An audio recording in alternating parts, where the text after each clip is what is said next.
आप सबसे मेरी प्रार्थना है कि ये 5 मिनट अगर आप मुझे देंगे तो चिकित्सा के क्षेत्र में अगले 15 वर्षों तक आप उस कार्य को कर पाएंगे जिस कार्य को अमर बलिदानी भाई राजीव दीक्षित जी करना चाहते हैं। मैं जो कुछ भी बोलूँगा वो यहाँ से बोलूँगा, मेरे शब्दों पे ना जाए और यहीं से समझने का प्रयास करें। इस संसार में 2 ही प्रकार के लोग सफल होते हैं जितना मैंने महसूस किया है। एक तो वो जो सिर्फ और सिर्फ अपनी सुनते हैं और दूसरे वो जो अपने गुरु या श्रेष्ठ जन की सुनते हैं। तीसरा कोई भी प्रकार मैंने आज तक नहीं देखा है जो सफल हुआ है। भाई राजीव दीक्षित जी को 2015 में मैंने पहली बार सुना। मैं एक चरित्रहीन और शराबी रहा हूं और जिस दिन भाई राजीव दीक्षित जी को सुना, जितनी तीव्रता से शराब काम करती थी उससे सैकड़ों गुना तेजी से उनकी वाणी ने मेरे शरीर पे काम किया और लगातार 3 महीने मैं कक्ष में बंद रहा और मैंने बहुत चिंतन किया और चिंतन करके एक गुरुकुल की स्थापना करी और उस गुरुकुल के असंख्यों सफलताएं हैं। सफल नहीं हुआ है लेकिन कुछ सफलताएं भी हैं। समय कम है, मैं सफलताओं का जिक्र करूंगा। अगली स्लाइड पे आया। मेरी समझ में गुरुकुल सिर्फ इतना, छोटे से शब्दों में बताऊंगा, गुरु का वो कुल जहां शिष्य गुरु के आचरण से सीखता है और उस आचरण से स्वयं को जागृत करता है, परिवार को जागृत करता है, समाज को जागृत करता है, राष्ट्र को जागृत करता है और धर्म के पथ पे निकल पड़ता है। सिर्फ इतना समय समझता हूं। आगे मैंने जब महसूस किया गुरुकुल की आवश्यकता के लिए तो मैं देश भर के गुरुकुलों में गया मेरे बच्चे को लेके, क्योंकि पहले ही दिन मेरे बच्चा गुड़गांव में पढ़ता था, मैंने बंद कर दिया था। गोपाल भाई के पास भी गया था, सौभाग्य से उस दिन में मिल नहीं पाया गोपाल भाई को और अंत में मैंने यही निर्णय किया कि जो मैं चाहता हूँ वो शायद परमात्मा मुझसे ही करवाना चाहता है, तो मैंने गुरुकुल की स्थापना करी। इसमें 2 मॉडल हैं। एक मॉडल के अंदर मगोले का शरीर है और भाई राजीव दीक्षित जी की आत्मा है। हरियाणा बोर्ड से पढ़ाता हूँ, सभी हरियाणा बोर्ड के सब्जेक्ट पढ़ाता हूँ, लेकिन आत्मा बच्चों को भाई राजीव दीक्षित की देता हूँ। इसलिए बहुत सारे लोगों के सवाल होते हैं। हमारे देश में बड़ी समस्या है। इस पंडाल में जब मैं बैठा था बहुत सारे लोगों के बहुत सारे की कमेंट चल रहे थे अलग अलग प्रकार के, उन पर चर्चा नहीं करूंगा। सर्टिफिकेट क्यों? सर्टिफिकेट इसलिए जिस तरीके से कोरोना में सब लोग कर दिया, कल को चिकित्सकों के लिए लोग कर दिया सरकार ने कि आप कोई गव्यसिद्ध की दवा नहीं दे सकते, आप कुछ नहीं दे सकते, उस दिन तुम्हारा ज्ञान धरा रह जाएगा। इसलिए सर्टिफिकेशन की पढ़ाई में बच्चों को करवाता हूं। मुझे मेरे गुरुकुल से प्रधानमंत्री निकालना है और प्रधानमंत्री के लिए, सरपंच के लिए 10वीं पास की जरूरत है, इसलिए सर्टिफिकेशन करवाता हूं। दूसरे मॉडल में हम अपने ऋषियों की ज्ञान परंपरा के माध्यम से 5 साल के लिए बच्चों को लेते हैं, जिसमें मूल रूप से चिकित्सा पढ़ाते हैं और कृषि है उसमें। अगली स्लाइड पे आइएगा। बच्चों की उम्र अगर अनाथ बच्चा है, बेसिकली अनाथ बच्चों पे काम करता हूं मैं, तो उसकी कोई उम्र नहीं और माता पिता है तो 6ठी कक्षा में लेते हैं। और चिकित्सा अगर किसी को सीखनी होती है तो 15 वर्ष की आयु कम से कम हो, हिंदी वो पढ़ सके और इंग्लिश भी बोल सके। अन्यथा अगर वो पहले से प्रैक्टिस कर रहा है तो खाली 1 साल के लिए लेते हैं। आगे आए। जब गुरुकुल का निर्माण किया तो 7 लक्ष्य मेरे दिमाग में था। पहला लक्ष्य था कि मुझे नेता बनाना है और उसकी शुरुआत मैं कर चुका हूं। हरियाणा के चुनाव में मेरे 2 सरपंचों को मैंने जिताया और गुरुकुल के बच्चों के माध्यम से। मेरे गांव का सरपंच भी गुरुकुल ने बनाया है और 6 साल के बाद, आज ही आपको कह के जाता हूं परमात्मा की वाणी से, 6 साल के बाद मेरे गुरुकुल का पहला विद्यार्थी सरपंच बनेगा।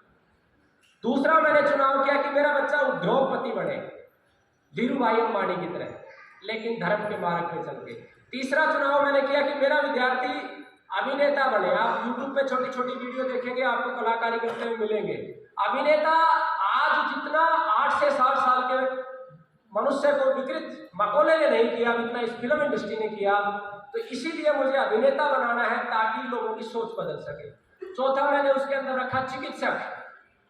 आप सब परिचित हैं, हम दिन भर एलोपैथी को गालियां देते हैं, वैक्सीन लोग देते हैं, मैं भी देता था, मैं भी उसी कड़ी का रहा हूँ, प्रधानमंत्री को गाली देना। लेकिन जब मैंने गुरुकुल चलाया तो मैं अपने गुरुकुल की चोरी नहीं रोक पाया। लगभग 28 लोगों ने वित्तीय गड़बड़ियां की और उस दिन मैंने चिंतन किया कि मुझे अधिकार नहीं है किसी को गालियां देने का या किसी की निंदा करने का, उसी दिन से मैंने सब बंद कर दिया।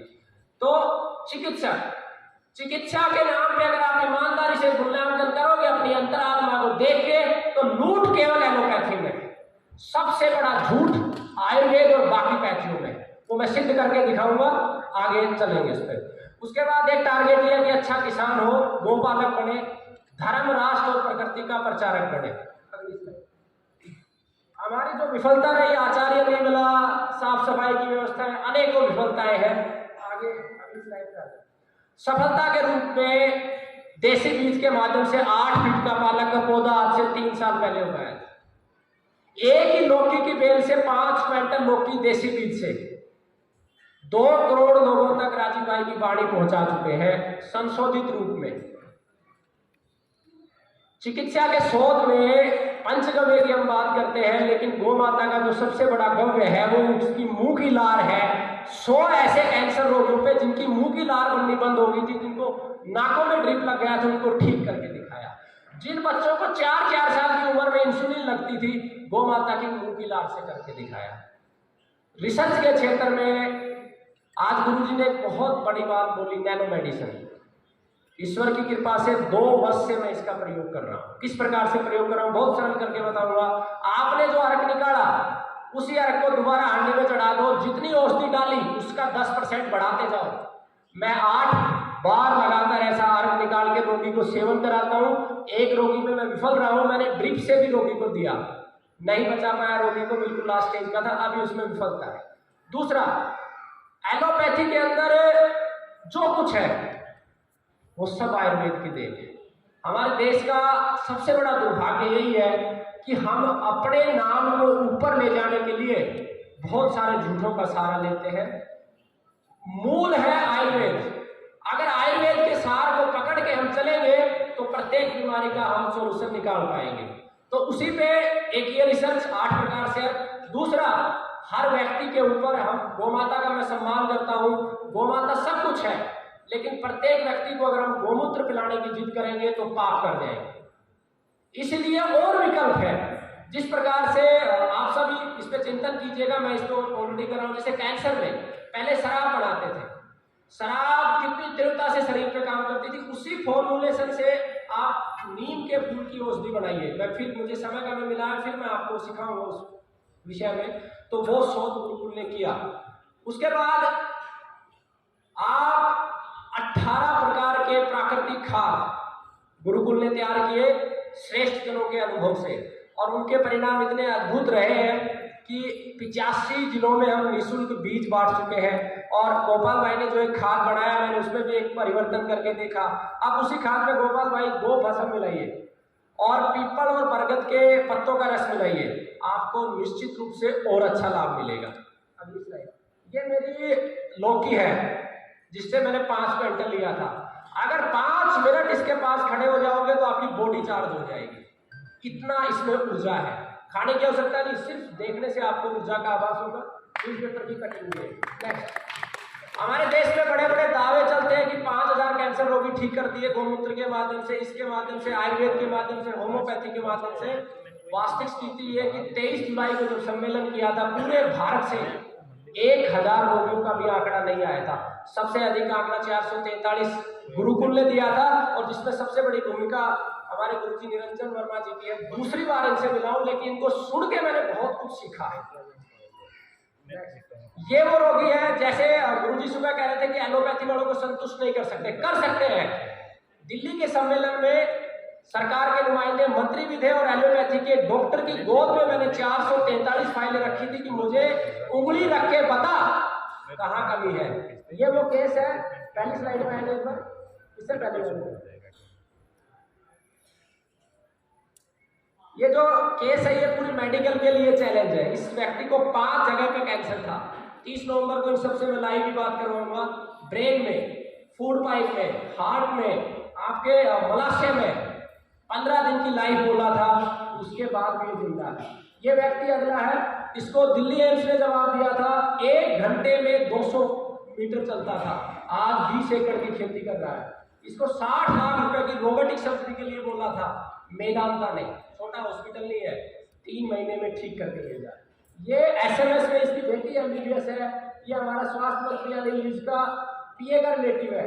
किडनी कैंसर था, ब्रेन कैंसर था, और बहुत सिंपल है। जैसे ब्रेन कैंसर है, उसमें नीम झरा होता है, नीम का दूध निकलता है, आपको रोगी को एक ढक्कन सुबह शाम देना है, लेकिन उसके विष के निष्कासन की प्रक्रिया देखनी है, उसके लिए आपको घी प्रयोग करना है। 30 नवंबर को एक इस पर पूरी विस्तृत, जो गुरुकुल ने अब तक 500 से ज्यादा कैंसर रोगी ठीक किए हैं, उसकी पूरी विस्तृत जानकारी आपको पुस्तक के माध्यम से पहुंचाने का प्रयास करेंगे। अगली स्लाइड। ये वो सारे केसेस हैं जो डॉक्टरों ने जवाब दे दिया था। 40 से लेके जो बड़े बड़े हॉस्पिटल हैं उनके केसेस मैंने रखे हैं। नेक्स्ट ये 28 कीमो के बाद एक और बात मैं बताता हूं, कीमो और रेडिएशन। आप सबको लगता है कि ये एलोपैथी की देन है, नहीं, ये भी आयुर्वेद की देन है। आप अगध तंत्र को पढ़ेंगे तो उसमें विष चिकित्सा लिखा हुआ है, लेकिन एलोपैथी में अधूरापन है। गुरुकुल ने शोध किया, 43 रोगियों को कीमो दिलवाते दिलवाते हमने हमारी मेडिसिन दी, एक बाल नहीं होने दिया, उनके चेहरे का ओज खत्म नहीं होने दिया, 3.5 किलो का ट्यूमर निकाला 100% सक्सेस के साथ। आगे ये वो सारा डाटा है 500 रोगियों का, जिनके नंबर, एड्रेस, सारी चीजें हैं। अंत में आप गुरुजी ने समय दिया उसके लिए बहुत बहुत धन्यवाद। आप सबसे मेरी एक प्रार्थना है, 30 नवंबर को स्वदेशी दिवस मनाते हैं और इस बार हरिद्वार में हम मना रहे हैं, और ये वही स्थान है जहां पर भाई राजीव दीक्षित जी का अंतिम संस्कार किया गया था। ठीक उसके बगल में ध्रुव भवन मंदिर है, और उसके अंदर 2 सेशन होने वाले हैं। एक सेशन के अंदर जिसने अगर एक भी कैंसर रोगी ठीक किया है तो प्रमाण के साथ वो प्रेजेंटेशन देगा, और दूसरे सेशन में भारत के 5 बड़े विशेषज्ञ कैंसर पे बात करेंगे, कैंसर क्या है, क्यों है, और किस सिद्धांत के साथ हम उसे ठीक कर सकते हैं। तो आप सबके लिए सीखने का बहुत बड़ा अवसर है, आप सभी आइए। और उसमें एक स्पेशल सेशन है, मैं गोपाल भाई से निवेदन करूंगा, जिसमें खेती के माध्यम से वो औषधियों के गुण कैसे बढ़ा सकते हैं। जैसे आपने 8% कर्क्यूमिन की बात करी, मैं 10% कर्क्यूमिन को यूज करता हूँ कैंसर में, नागालैंड से लैकोडोमा आती है। तो मेरी आपसे प्रार्थना कि आप भी इस विषय को वहां पे आगे रखें कि कैसे हम औषधियों की गुणवत्ता को बढ़ा सकते हैं, और बहुत शानदार कार्यक्रम।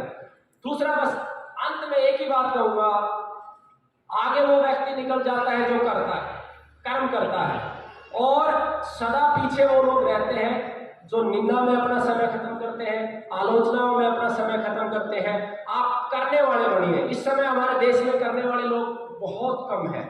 मैं सिर्फ इतना कहना चाहता हूं कि राजीव भाई के साथ बहुत सारे लोग रहे हैं।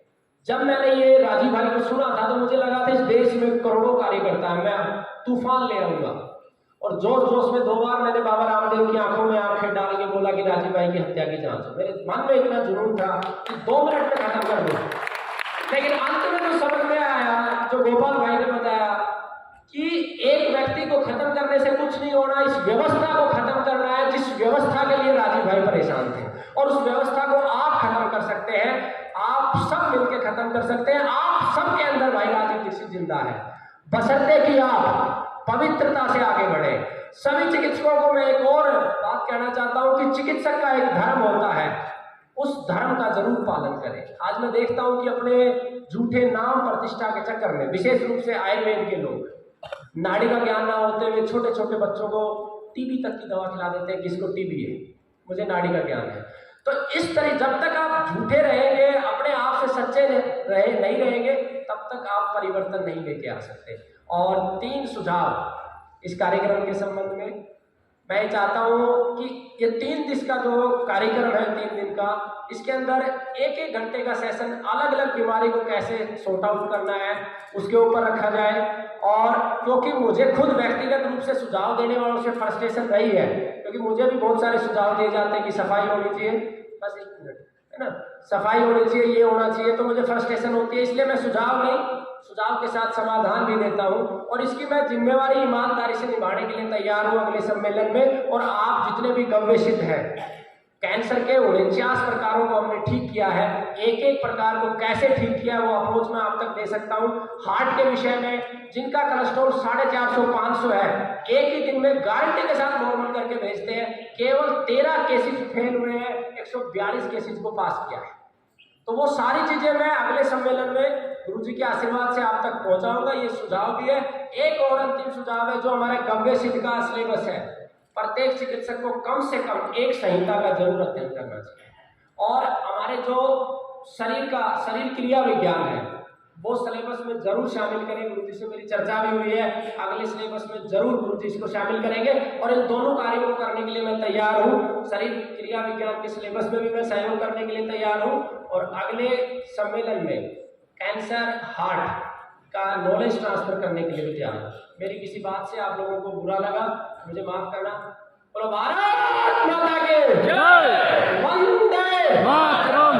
भाई राजीव दीक्षित अमर है, इंकलाब जिंदाबाद, गौ माता की जय, धरती माता की जय। बहुत बहुत धन्यवाद। आप लोग नहीं आ पाओ तो बच्चा यहीं पे रहेगा। राजीव दीक्षित गुरुकुल यूट्यूब चैनल है, उसके ऊपर सारी वीडियो लाइव चलेंगे, आप वहां से भी देख सकते हैं।